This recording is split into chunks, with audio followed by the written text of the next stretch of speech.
গ্যাসের চুলা নামাইয়া চুলার উপরে আমার দাঁড়া করে রাখবো। এমন সময় গেছে রান্না করতেছি, তখন মানে চুলার আগুন সেকা দিছে, এই যে আপনার খন্তি দিয়ে, যে দরজা খুলতে কেন দেরি হয়েছে।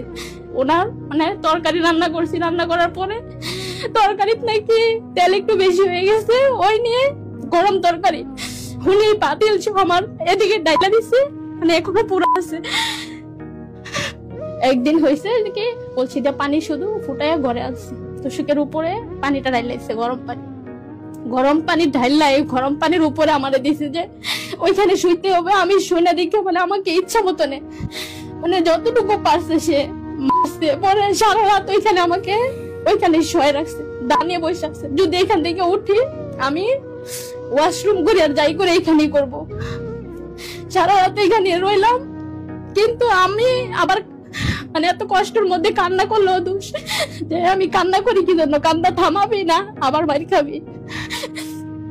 আমার আর বেড দিয়া মানে আমার সম্পূর্ণ গা, মানে বেডটার প্রত্যেকটা মনে হয় আমার গায়ের ভিতরে ঢুকছে। বাড়িতে গেছি, আমি গোসল করতে গেছি ওয়াশরুমে, আম্মু জানি কি জন্য গেছে, আম্মু গিয়ে দেয় আমার পিঠের মধ্যে অনেক সুপ সুপ দাগ। আম্মু মানে চিৎকার দিয়ে বলতেছে যে এগুলা কি। তখন আমি বলছি যে ব্যথা পাইছি, আম্মু বলে না এতগুলো তার ব্যথা পাও নাই।